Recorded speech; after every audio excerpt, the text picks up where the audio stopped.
and welcome. I hope you're having a good week so far. Good Monday. I'm Mary, the manager at the Claremont Branch Library, and this is our weekly poetry reading. Before we start with the poetry, though, I wanted to remind you, or tell you if you haven't heard yet, that our summer reading program is already going on. It started on June 1st and will be going on through August 31st.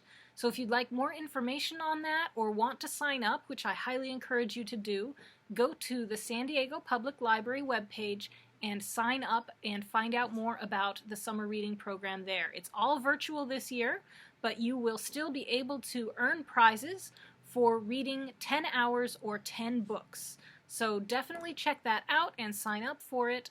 It's a great program and a fun program to do. So we are here Monday at 11 o'clock for our weekly poetry reading. Today will be poems that are sonnets and odes. And I figured I would read a few sonnets and then read a few odes and finish up with a few more sonnets. Won't be quite as long as last week. Last week was a little longer than I had planned, but I just couldn't cut any of those poems out. So I'll keep it a little bit shorter this week. So let's get started. I will start with a sonnet by William Shakespeare. It's Sonnet 76, and I enjoy it as it discusses a bit of his writing and other things. So here is Sonnet 76 by William Shakespeare. Why is my verse so barren of new pride, so far from variation or quick change? Why with the time do I not glance aside to new-found methods and to compounds strange?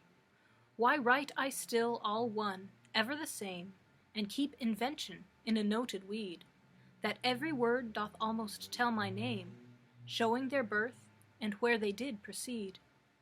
Oh no, sweet love, I always write of you, and you and love are still my argument. So all my best is dressing old words new, spending again what is already spent.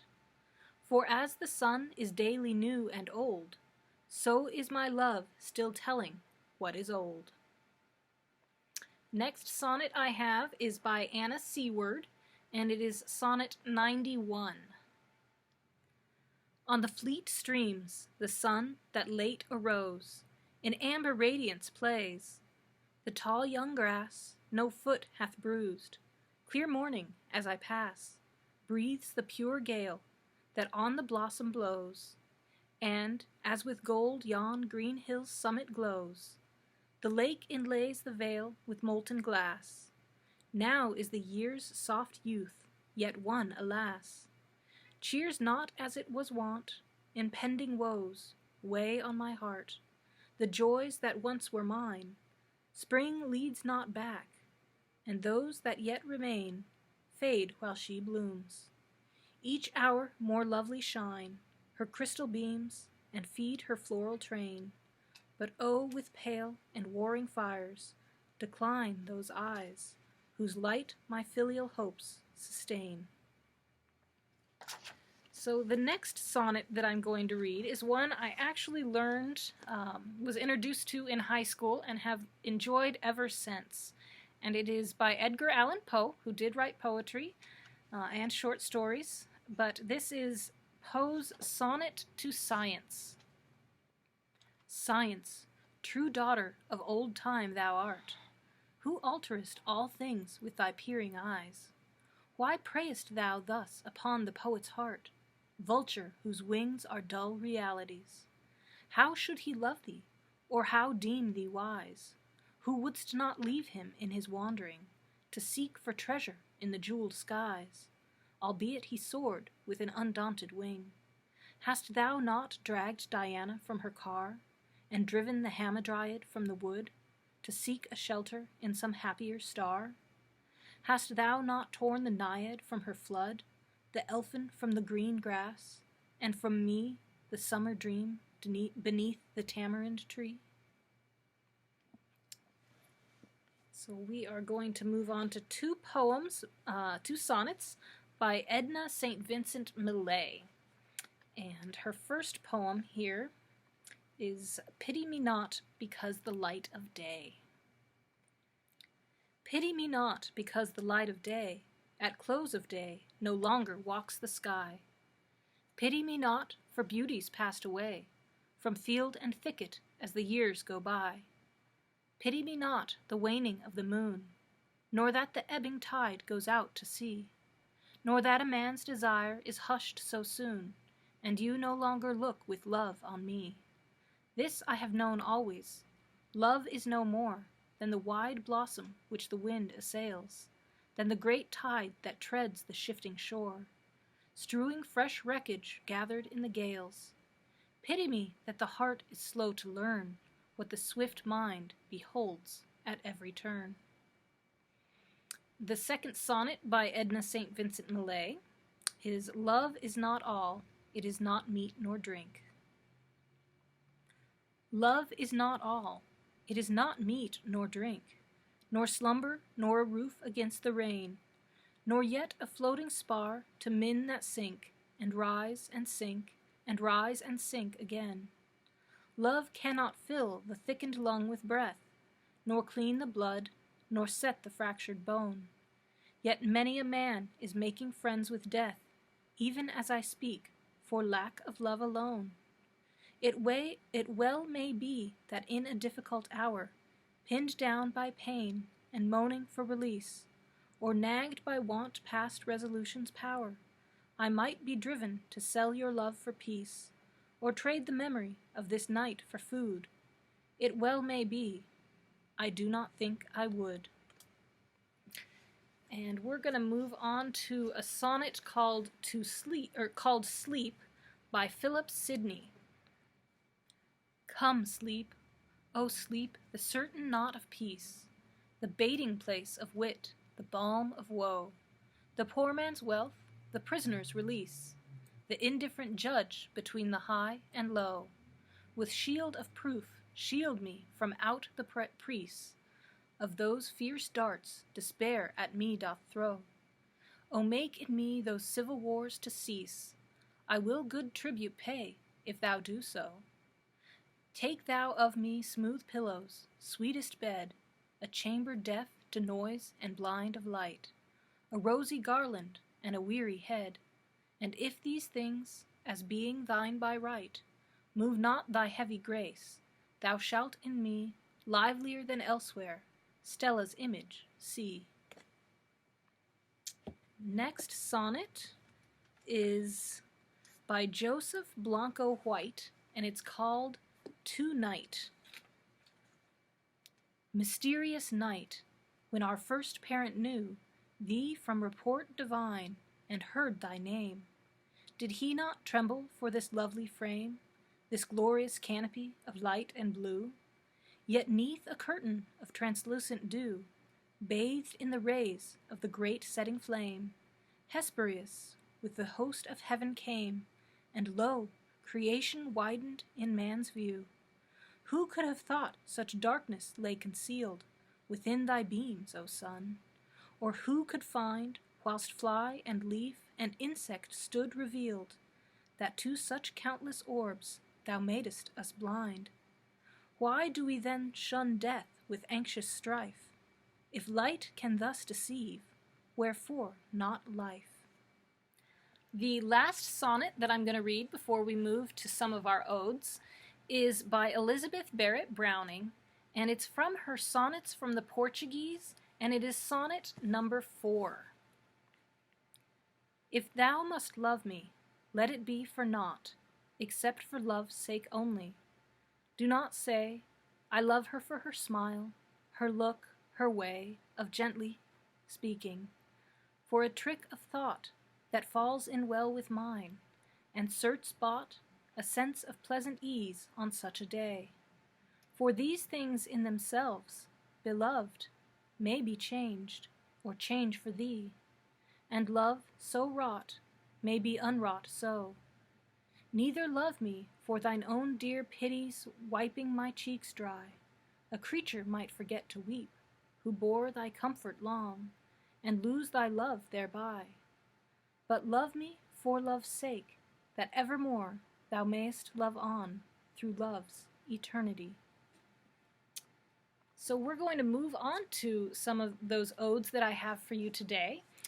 We are going to start with an ode by William Wordsworth, and it is called Ode to Duty.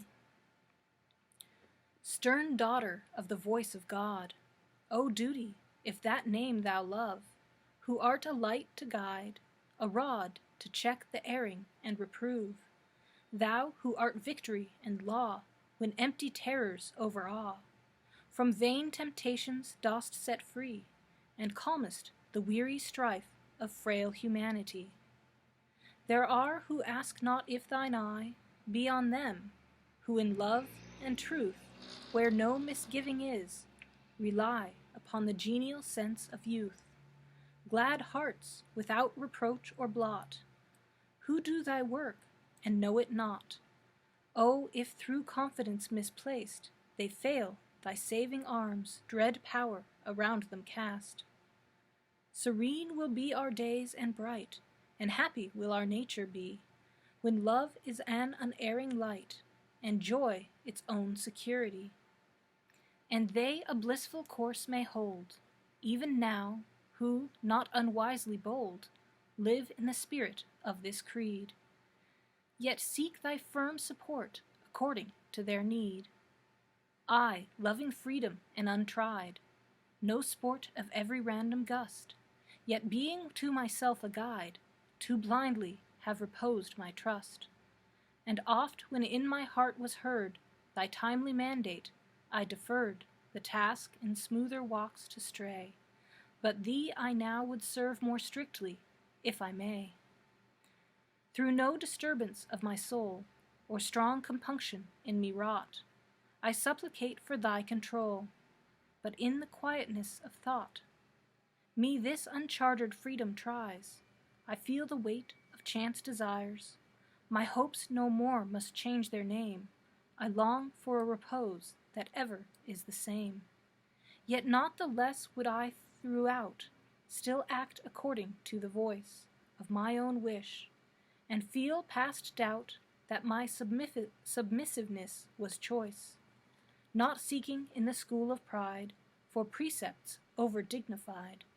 Denial and restraint I prize, no farther than they breed a second will more wise. Stern lawgiver, yet thou dost wear the Godhead's most benignant grace. No, nor know we anything so fair as is the smile upon thy face. Flowers laugh before thee on their beds, and fragrance in thy footing treads. Thou dost preserve the stars from wrong, and the most ancient heavens through thee are fresh and strong. To humbler functions, awful power, I call thee, I myself commend unto thy grace from this hour. O let my weakness have an end. Give unto me, made lowly wise, the spirit of self-sacrifice, the confidence of reason given, and in the light of truth thy bondman let me live. The next ode that we are going to do is by Ralph Waldo Emerson, and it is called Ode to Beauty. Who gave thee, O beauty, the keys of this breast, to credulous lover of blessed and unblessed? Say, when in lapsed ages thee knew I of old, or what was the service for which I was sold? When first my eyes saw thee, I found me my thrall, by magical drawings, sweet tyrant of all. I drank at thy fountain, false waters of thirst, thou intimate stranger, thou latest and first. Thy dangerous glances make women of men, new born we are melting into nature again. Lavish, lavish promiser, nigh persuading gods to err, guest of million painted forms, which in turn thy glory warms, the frailest leaf, the mossy bark, the acorn's cup, the raindrop's arc, the swinging spider's silver line, the ruby of the drop of wine, the shining pebble in the pond, thou inscribest with a bond, in thy momentary play, would bankrupt nature to repay. Ah, what avails it, to hide or to shun, whom the Infinite One hath granted his throne. The heaven high over is the deep's lover, the sun and sea, informed by thee, before me run and draw me on, yet fly me still, as fate refuses, to me the heart of fate for me chooses. Is it that my opulent soul was mingled from the generous whole? Sea valleys and the deep of skies furnished several supplies, and the sands whereof I'm made draw me to them, self-betrayed. I turn the proud portfolio, which holds the grand designs of Salvator, of Guercino, and Piranesi's lines. I hear the lofty paeans of the masters of the shell, who heard the starry music and recount the numbers well. Olympian bards who sung divine ideas below, which always find us young and always keep us so. Oft in streets or humblest places I detect far-wandered graces, which, from Eden wide astray, in lowly homes have lost their way. Thee gliding through the sea of foam, like the lightning through the storm, somewhat not to be possessed, somewhat not to be caressed. No feet so fleet could ever find, no perfect form could ever bind.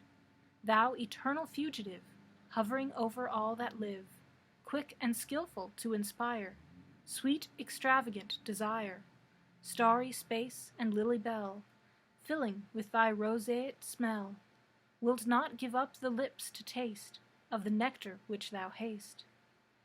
All that's good and great with thee works in close conspiracy. Thou hast bribed the dark and lonely to report thy features only, and the cold and purple morning itself with thoughts of thee adorning. The leafy dell, the city mart, equal trophies of thine art. E'en the flowering azure air thou hast touched for my despair, and if I languish into dreams, again I meet the ardent beams. Queen of things, I dare not die in being's deeps past ear and eye, lest there I find the same deceiver, and be the sport of fate forever. Dread power, but dear, if God thou be, unmake me quite, or give thyself to me. The next ode that we'll be reading is by Alexander Pope, and it is called Ode to Solitude.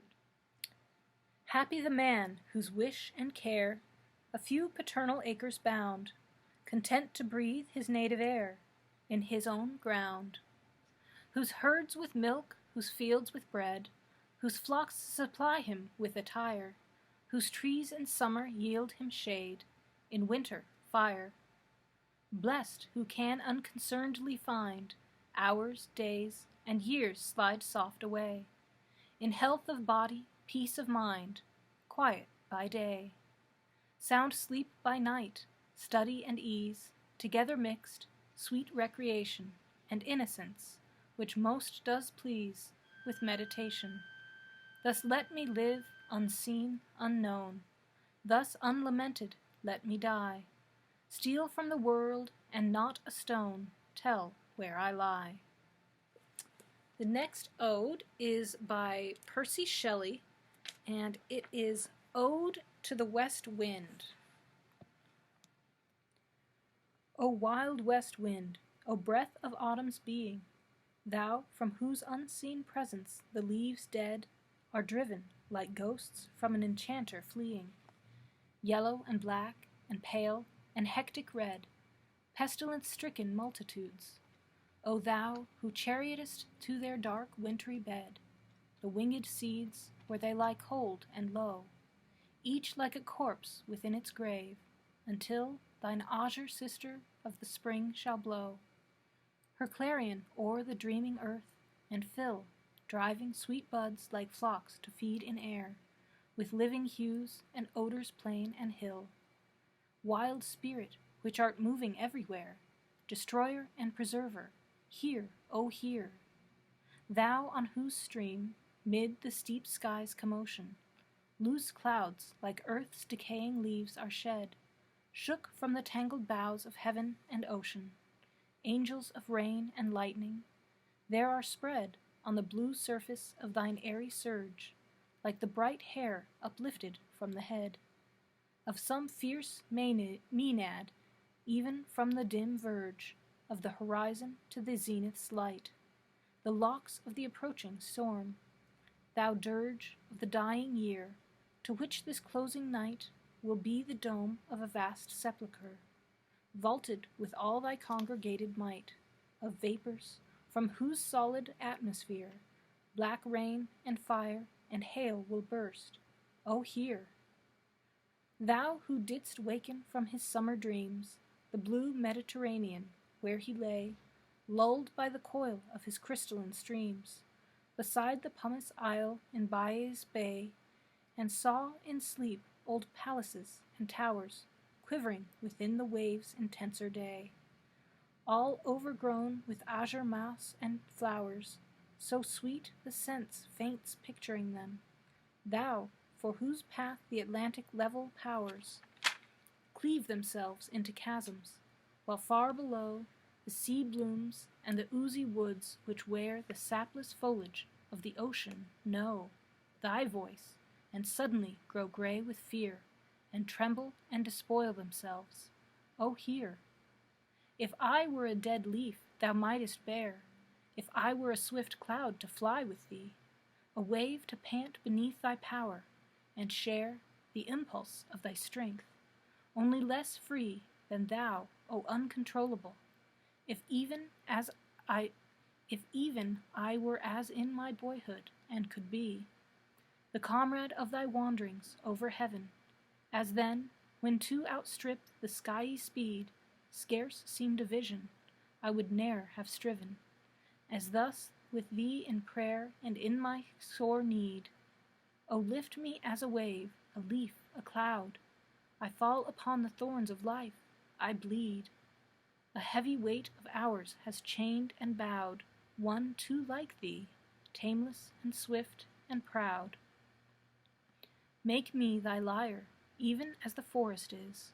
What if my leaves are falling like its own? The tumult of thy mighty harmonies will take from both a deep autumnal tone, sweet though in sadness. Be thou, spirit fierce, my spirit, be thou me, impetuous one. Drive my dead thoughts over the universe like withered leaves to quicken a new birth, and by the incantation of this verse scatter, as from unextinguished hearth, ashes and sparks, my words among mankind. Be through my lips to unawakened earth the trumpet of a prophecy. O wind, if winter comes, can spring be far behind?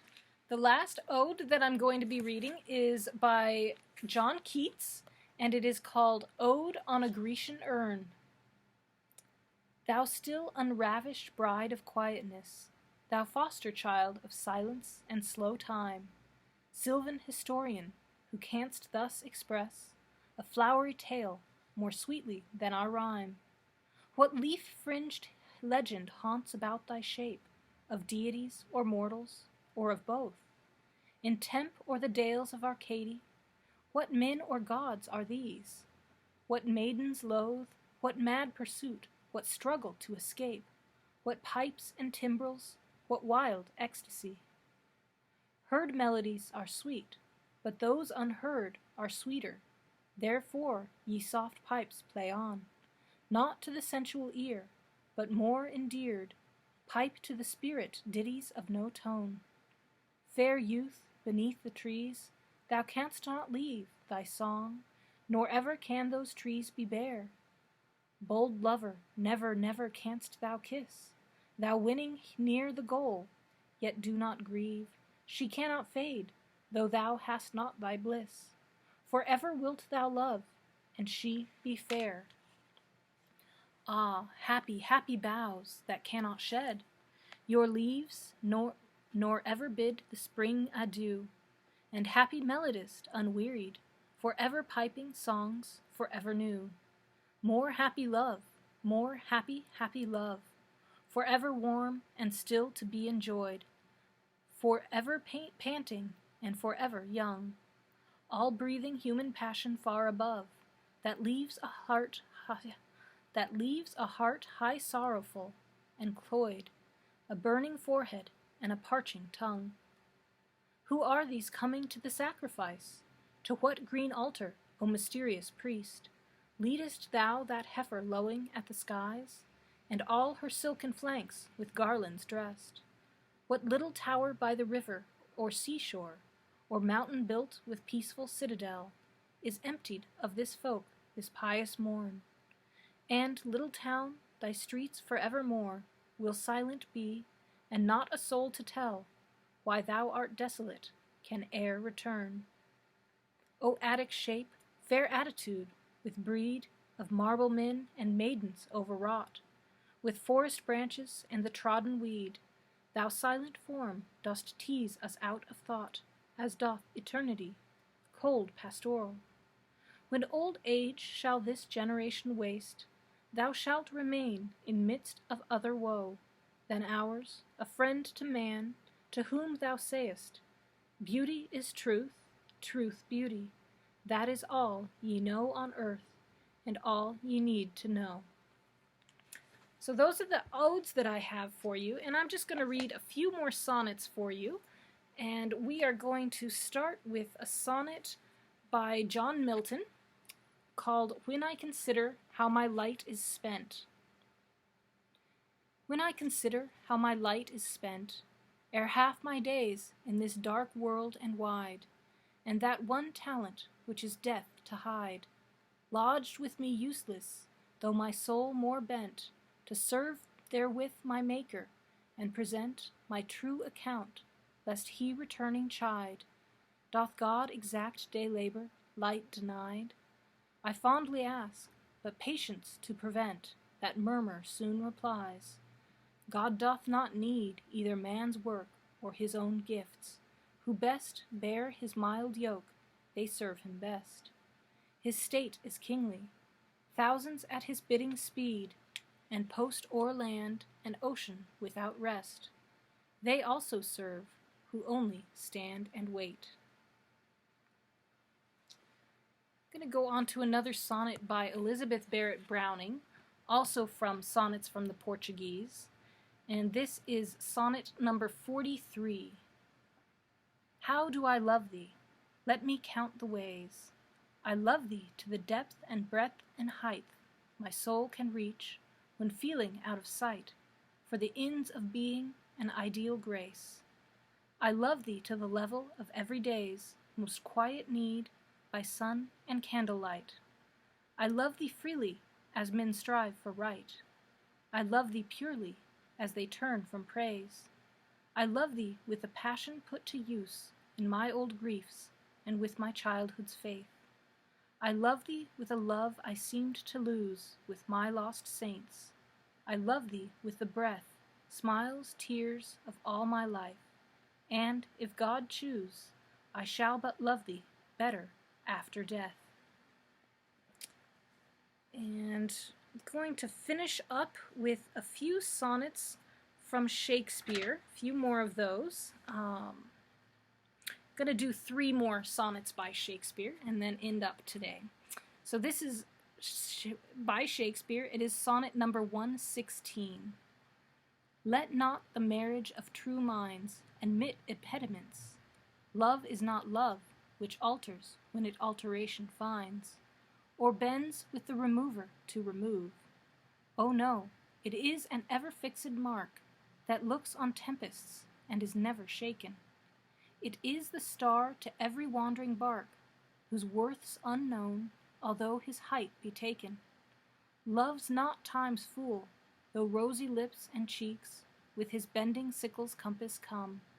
Love alters not with his brief hours and weeks, but bears it out even to the edge of doom. If this be error and upon me proved, I never writ, nor man ever loved. And this is Shakespeare's sonnet number 18. Shall I compare thee to a summer's day? Thou art more lovely and more temperate. Rough winds do shake the darling buds of May, and summer's lease hath all too short a date. Sometimes too hot the eye of heaven shines, and often is his gold complexion dimmed, and every fair from fair sometimes declines, by chance or nature's changing course untrimmed. But thy eternal summer shall not fade, nor lose possession of that fair thou owest. Nor shall death brag thou wanderest in his shade, when in eternal lines to time thou growest. So long as men can breathe, or eyes can see, so long lives this, and this gives life to thee. And going to finish up with a fun sonnet by Shakespeare, one of my favorites, a bit tongue-in-cheek, and it is called My Mistress' Eyes Are Nothing Like the Sun. My mistress' eyes are nothing like the sun. Coral is far more red than her lips red. If snow be white, why then her breasts are dun. If hairs be wires, black wires grow on her head. I have seen roses damasked red and white, but no such roses see I in her cheeks. And in some perfumes there is more delight than in the breath that from my mistress reeks.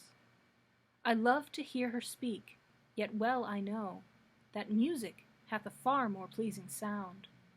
I grant I never saw a goddess go. My mistress, when she walks, treads on the ground.